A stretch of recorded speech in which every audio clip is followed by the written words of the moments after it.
is to mock, right? They deflect attention. They bring attention to these types of stories.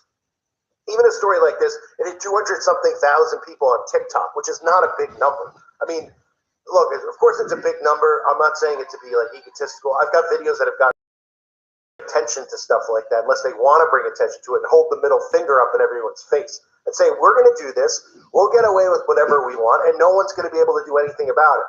Oh, and then we'll have it tagged with debunked by uncredible, horrible sources like Snoops or Snopes, I can never even say it right, which is the biggest laughing stock on the internet. They'll talk about any topic and just go, false. Huh? Where's the debunk stuff with debunkers? Do they know what debunk means? Talking about it, making fun of it, and calling people crazy is not debunking. That would just be lazy journalism, kind of like the stuff we see day in and day out on the TV. But like I showed you in the clip from 1984, those days are long gone too, because even having privacy just doesn't exist anymore. It doesn't. And I'm not saying, oh, every tree out in your woods. Of course not. Of course not. But if you don't think they have the technology and the capability to do this, then you're sleeping under a rock. And I know that everyone who listens to my channel is aware that they have the technology and the capability to do it. And if they have that, they're going to do it. They're going to do it. Your car's being tracked with your GPS. You're being listened to on your phone. You're being listened to on your smart TV. You're being listened to with your Alexa. So then it gets to the point where you go, well, at what point did you want to say, hey, I don't want anyone listening to me, because it's too late now. People like me have been screaming about this for so long. Some of my first videos on this channel were talking about how we're turning our homes into prison cells, because they're never going to be able to jail everybody and throw them in a prison cell, because there aren't going to be enough prison cells. Then all they need is just access to your home with cameras, with listening devices. So then their algorithms can read trigger words and come to your front door. So when they take a story like this and then they debunk it, whether there's truth behind it or not, whether it's really the tree's butt plug or an actual camera, even though it looks exactly like a camera, people should be more concerned with the fact that we have just lost and given up all of these things that were ours, which is privacy. That belongs to you. It's yours, not theirs, yours. And we've given it to them because we needed fancy technology, fancy phones, people getting lazier by the second. They need the Alexa to flush the toilet for them. Alexa, can you dim my lights? Are you that incapable of getting up and dimming the lights? We all right? Apparently not. Apparently not. So that's what the outrage should be about. The fact that technology like this even exists, that they would have the capability to do it. And they'll admit to you that they do. We know that they do. I've covered almost every story about these devices in our home spying. We know that they fly drones around. I mean, where's the regulation on who owns the sky above your home? Oh, the government owns it. So they can fly drones over your house and spy on you. Oh, and then again, the problem is that the people just go, oh, I don't, what am I doing? And now that people have become awake to what's going on, the tyranny that's coming, with the total control that the government is bringing in, because obviously, if you don't believe that's what's happening, you don't have a brain. Okay? I mean, everything they say is hypocritical. None of it makes sense. They use trigger words like science. It goes back, it goes forth. And we just see rights being taken away from people. Rights, rights, rights, privacy, privacy, privacy. That's the game of the New World Order. Because once they have your privacy, they have control of you, because they're constantly monitoring you. And yes, they're using algorithms and things like that, because the more you're going to see less and less employees at the NSA. And less employees working in the government, probably. And this is where we are, folks, in 2022, where stories like this even come out, and they're like, the anti-poaching people are outraged. Oh, did it take you that long to get outraged? Even if it wasn't a camera or was a camera, you're finally outraged now? These are the same people, a lot of the anti-poaching people, who called us all crazy. We were a fringe poaching versus non, white versus black, men versus women. The list goes on and on and on. Continue dividing people up, put them in territories. I mean, it's insanity. And then they come out and they debunk stuff like this. But they don't come out and debunk all the other crap that comes out about their devices spying on them, because people just shrug their shoulders and go, I guess I'll just let them do it, because you're going to have plenty to hide if you're not completely cooperative with Big Brother in the future. Reminder, check out the website at callforuprising.com. It's $2.99 a month. I hope to see everybody over there. I want to thank everyone for your support. Let me know what you think of the tree butt plug. I mean, it looks like a camera to me. I'm not going to go crazy about it and be like, this video. Is that they're already doing this stuff all over the place. You wouldn't even be able to tell where there was a camera. And I doubt they would put it at such a low spot instead of putting it up above in a tree, because they know humans aren't going to climb up the trees. And then up there, they have more of a, an aerial shot of people. That would be to me, that would make sense. And I would think if this was their game that they're playing here, that they would know how to, operate it properly. But let me know what you think in the comment section below. Just hearing a story like this gets my blood boiling, because these imbeciles just let our privacy continue to go away. And there's people who are conspiracy theorists who didn't even care about privacy. They would say the same thing. I don't care about it. It's so cool to have the newest tech. I'd say you don't understand what this is leading towards. Privacy is all you've got. If you don't have privacy, you don't have anything.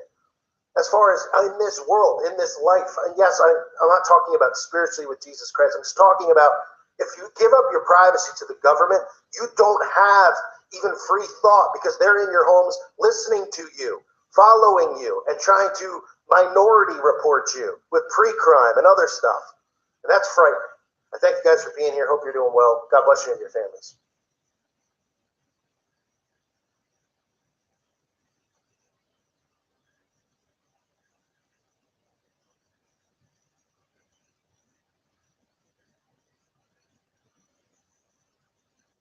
But there's definitely going to be territories that get shut down. And I wouldn't be surprised if Florida is one of the ones that they go after, because they got all the people flocking to these certain states. Remember I said they smelled like honeypots? Florida, everyone going to Florida. Oh, there's no restrictions there.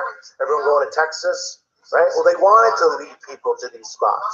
So they'd be the perfect spot for power grid shut off. Maybe they can come out with another variant a few weeks later. Keep them all trapped and quarantined in these specific states, if not a state, in cities, certain cities that get targeted. That's what will come from this. And of course, there'll be more shortages on shelves. There'll be other people and other things to blame until they get to the point where they can reset everything, right? This has to do with the Antichrist coming in peace, bringing peace to a world of trouble. They're the ones who are causing all this on purpose. It's biblical. They're doing this on purpose for that reason. So they're going to get their reset, because the people are going to continue to fall for this stuff instead of looking at their government, or governments, I should say, in all these countries. And whatever America does to act, right, will set up what's next, which will be more and more of this nonsense. It'll be piled on. They weren't going to, people are like, well, we're not hearing about the one-niner anymore. I guess it's going away. It's not about the one-niner as much as it's about destroying everything. So when you're getting hit from all angles, from an outbreak, from a war, right? Other things to come. It's a total beatdown, which leads to a total reset. And that's what the plan is here, to totally reset the world. Remember, it's the World Economic Forum. It's not the U.S. Economic Forum. All of these countries are together on this. A digital currency. A one world everything, right? It's not as far from. They talk about, like I said, democracy, and they don't even look within their own country. They don't have to answer questions to the people. They're not held accountable for any of this stuff. So the people do what? They hold each other accountable for whatever party they vote for, when their vote doesn't even count.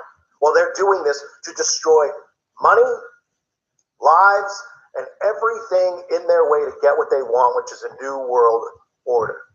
I'll continue covering this. I wanted to rant about it, but this is everything to do with the reset that's coming. And we'll, of course, see what comes of it. Don't be surprised to hear if the Ukraine president flees or something happens to the president in Ukraine, which would cause, oh my goodness, can you believe it? No, now we must act. Now we must go over there, right? The whole charade in the summer with Afghan. Right? Oh my goodness, the guy fled. Oh, the guy fled. Well, you'll see the same thing here. Oh, we're going to stand and defend it. Well, then expect some false flag to occur where this guy's shipped off. That's all I'm saying. To Bagel Land or somewhere else, never to be seen from again, but perfectly fine, which will cause other countries to have to come in, right, and protect this. It's about destroying the people's lives, the citizens' lives around the world. And they will feel it in their pockets, They will feel it in their heads because the psychological war's always going on. Very confused. And they'll feel it pretty much everywhere else they can feel. And thank you for listening to today's show. God bless all of you and your families. Keep an eye and make sure I get the right videos on camera here.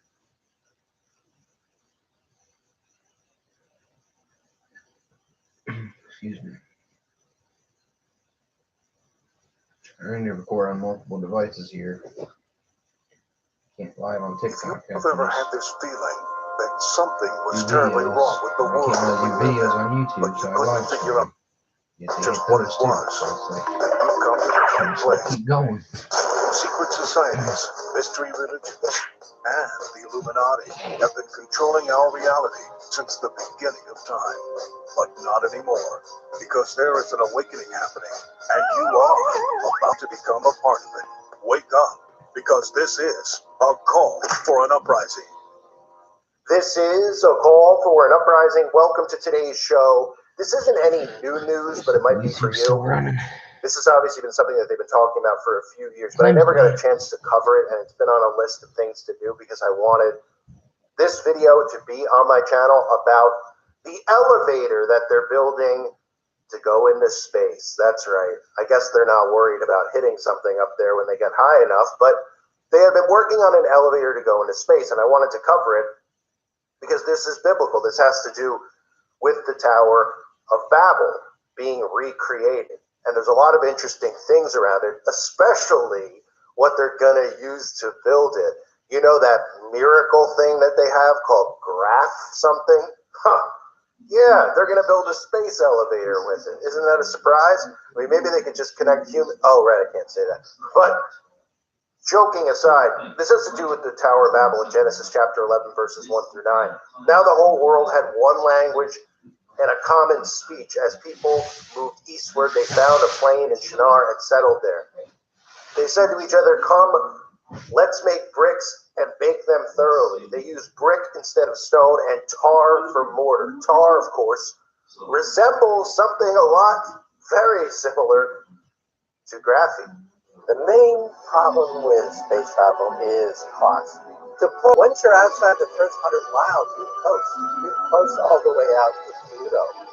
So if the first 100 miles is the only problem, why not have a space elevator where you simply hit the up button and you ascend off a cable into outer space?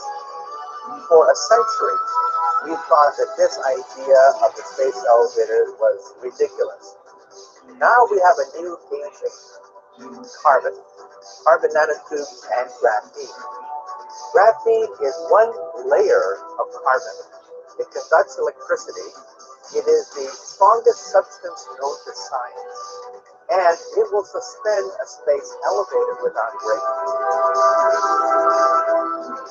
Now, to be fair, the world's record for pure carbon nanotube graphene is only about that long.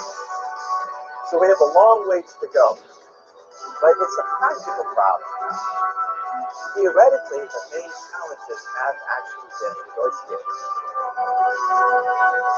Why not dangle the cable down from the International Space Station and then anchor it perhaps to a barge in the ocean, which is a little bit flexible, giving it a certain amount of flexibility so it's not so rigid. It can open up the universe for the average person. So, in the Bible, again, in Genesis chapter 11, verses 1 through 9, in verse 4, it says, "Then they said, 'Come, let us build ourselves a city with a tower that reaches to the heavens, so that we may make a name for ourselves. Otherwise, we will be scattered over the face of the whole earth.'" Right? And that is what they are essentially trying to do here. I know a lot of people have seen, some of the new buildings that they're coming out with architecturally. We have the Amazon building, these buildings that are like spirals that look like what we envision the Tower of Babel to look like. But they actually literally are planning on reaching space, which of course we know that they can't get past a certain spot, but they're planning on reaching space with this tower, or this elevator, I should call it, that will bring people up there.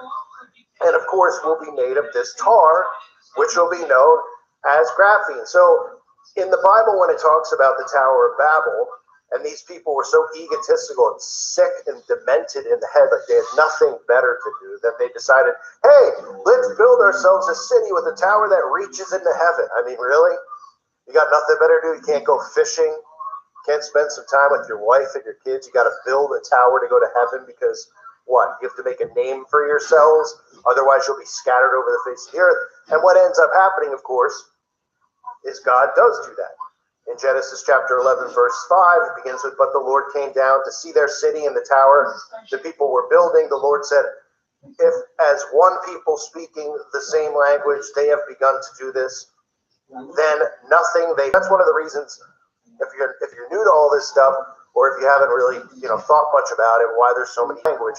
And one of the reasons they want not just a new world order, but I always call it the one world order, is to have everything one. There'll be one language, one religion, which of course will be worshiping Lucifer, one currency, everything, and has everything to do with the Tower of Babel. So you see what they're trying to do with the old graphene, and they're saying if humanity's ever to settle on new planets, we will need radically new technology.